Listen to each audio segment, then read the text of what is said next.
the CT Raceworks gusset kit with the bomb-proof gusset kit, I guess it is. So we're gonna put all this on, and then along with the shock tower brace. So limit straps, all that, and then we also have to incorporate the CT Raceworks front bumper and the Viper winch. So I'll keep you posted. I'll videotape as we go, but probably not going to get the whole thing. A lot of this stuff's been covered already. Here we go.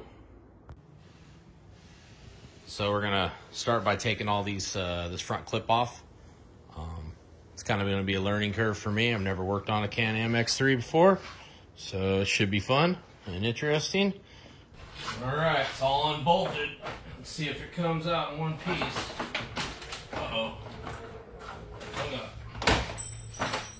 Clip. All right, there we go. Well, guys, we just removed the front bulkhead, lower A-arms. I tell you what, those lowers are sure light. I couldn't believe how light they are. Pretty thin. Well, we're gonna run them though with the bulkhead. Maybe eventually probably replace them once he bends them or something. Anyway, everything's going well so far. All right, guys, we're going ahead and cut these off next to get that plate out of there. They also say you can grind these down optional if you're doing lower arms. We're not doing lower arms right now, but I still might whack them off or leave them for the next time. Not sure yet. All right, guys, so what I did to hold this on, since I'm doing this by myself, I put the race plate down behind the bulkhead and was able to just temporarily put the stock bolts back in that race plate, and that way it'll line up with my two small 6mm holes, and I'm going to bolt that, then I'll be able to pull these and it should hold it in place. So here's the deal: when you're putting on these lower A-arms, you got these two bolts, and this back side here, you got that little gusset plate, and it's actually pop riveted on right there, and the skid plate's riveted on, which is stupid. So that means when you take all these rivets out, you gotta replace them with some kind of bolts or something. Turbo S right there? Nope, it's all bolt recessed washers. So I don't know, not the best thing, but no big deal. So we're gonna go ahead and drill all these out, and we're gonna remove this skid plate because I think my dad's gonna be putting in additional fuel tanks under here. We got to remove it anyway, and he might upgrade these skid plates. So drill them out. I guess with a couple people, you could probably work these on pretty easily and just slide them on.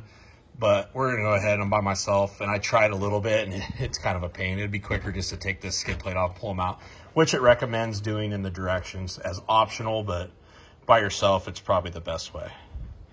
Well, we got the skid plate off. 34 or so rivets. What a pain.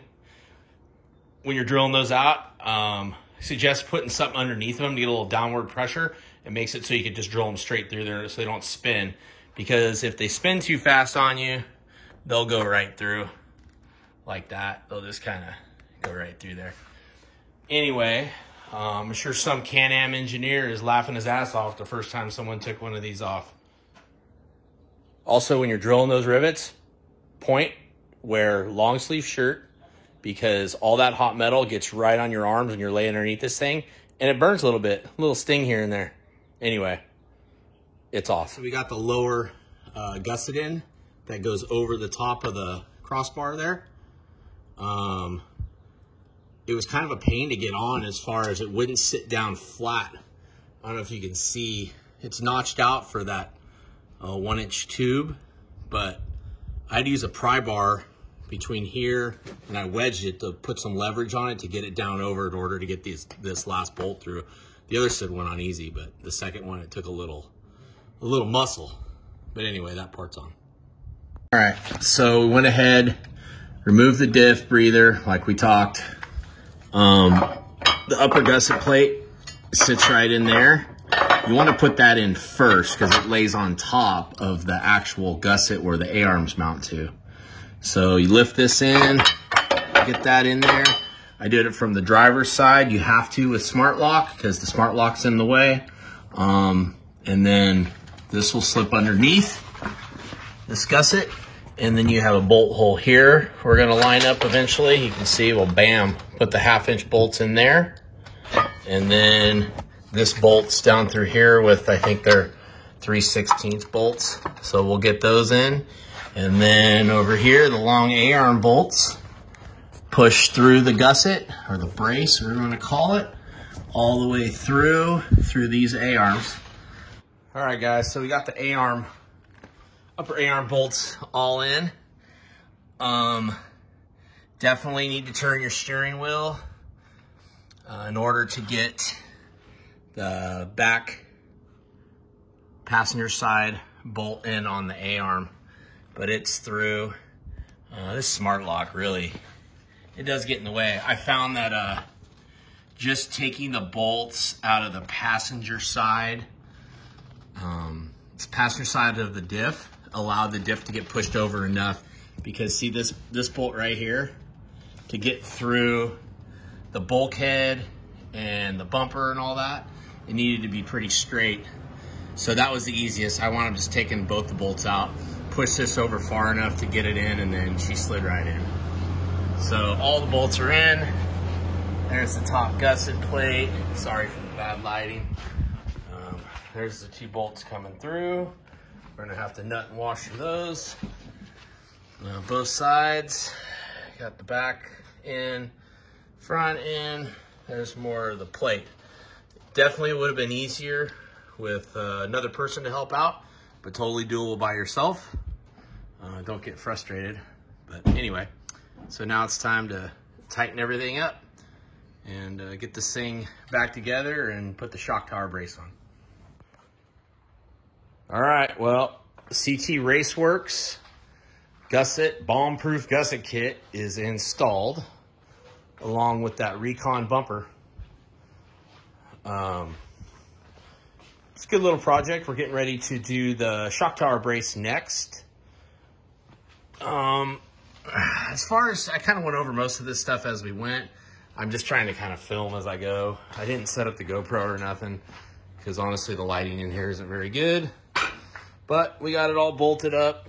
The 3/8 bolts in top of the plate right there, right up top, those are torqued to 40 pounds.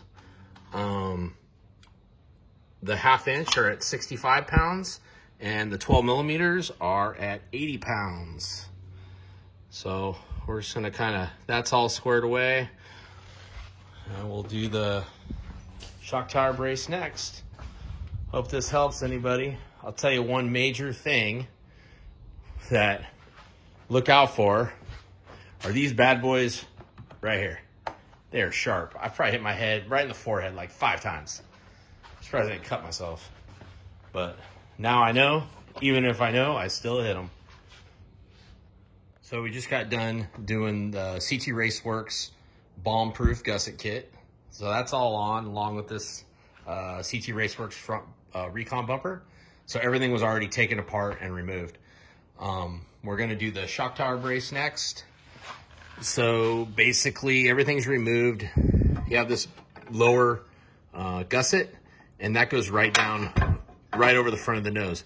Now, one thing the factory or the CT Raceworks directions say is to remove this where that hole is. That shows a bolt there, and it calls for a brace. It says see figure 9, which is that right there. On the 2022s, there is no bolt there. So found that to be different. Okay, for the side bolts, it calls to install a 1/4-inch bolt through here. But you can see right there, behind there, there's a little piece of metal hanging down. So you're gonna have to drill that out. On the 2022s, I don't know when this changed. The 22s, you can see the reinforcement plate in there is welded now, and there is no bolts. It's actually welded in the whole way. So that's blocking those 1/4-inch holes a little bit. So you're gonna need to drill those out.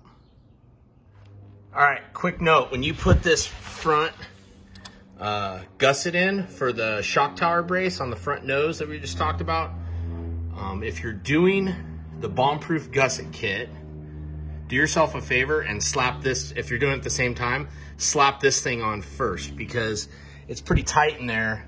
Because you got this brace here, you don't have much room to get back into those bolts right there. See the grease on there? I had to use the old grease trick with grease on your finger to hold the nut and the washer with one finger in there and then thread in the bolt.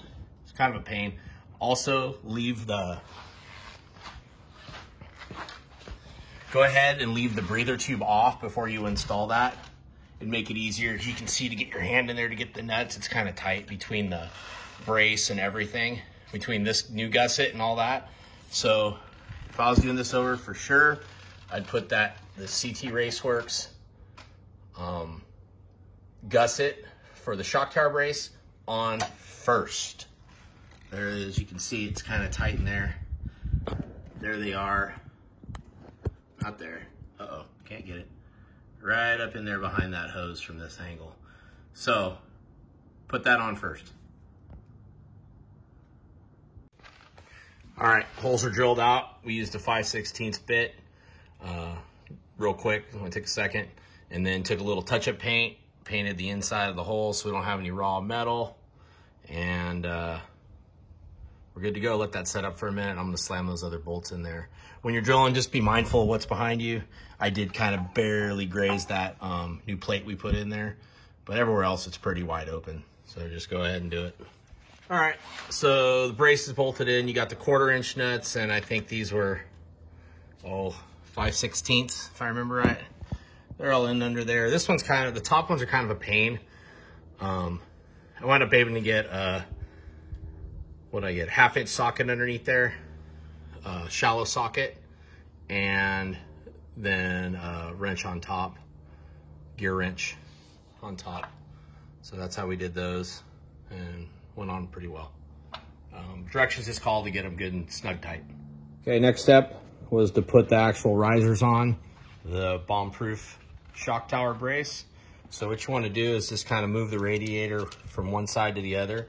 Make sure this brace goes in front of the bracket. And then basically the carriage bolt will push through from this side, and then the hex will go through that way. So basically they'll be kissing. So anyway, get those on, you leave them loose for now. Next step is to put on the actual aluminum cross piece.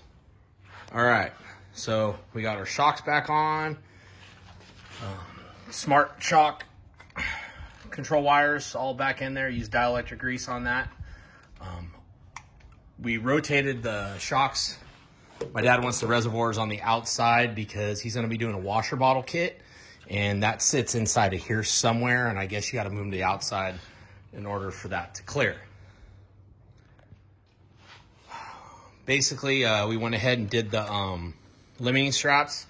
Suggest putting those on the bottom shock first when you bolt that in, and then I just used a small floor jack under the lower A-arm right there and jacked it up a little bit in order to get the upper strap on these 1/2-inch bolts.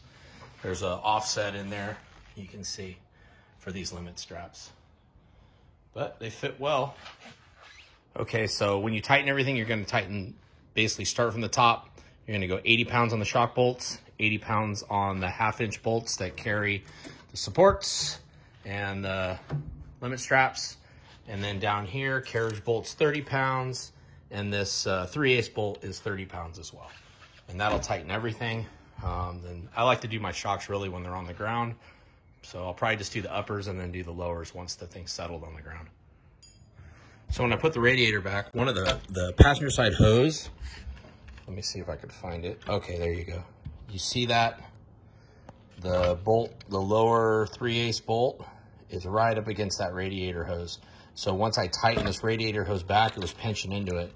I'm gonna go ahead and flip that bolt around the other way, and then I'll probably still put some split loom or something around that And then you still have to tighten this back, pull it back with a zip tie back to the radiator brace. That's how it was factory.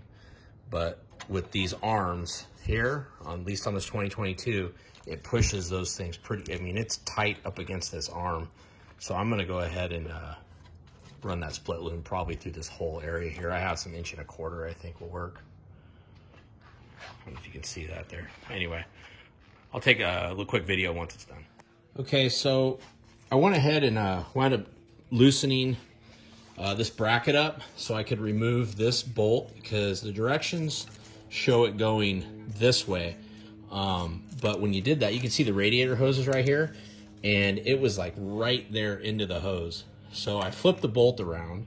I don't think it's going to interfere with this rocker, this switch, this limiter, or whatever that comes up for the Smart Shocks.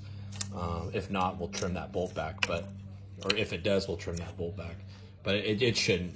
Shouldn't appear to hit that. Anyway, added split loom. You see down in there, it's kind of hard to get. Piece of 1 1/2 split loom around that hose because it also sits on top. There's a ridge on the bottom underneath that hose. So you want it to rest on that split loom, and that way it'll just protect it from any chafing. Also on the other side, went ahead and I don't know if you can see that, just wedged a piece right here because you can see the hose rests upon this brace. So we don't want any rubbing or anything like that. We'll get it all mounted and take a final look. And once I mount the radiator here, it takes the pressure off it, but I just put it there for extra reassurance.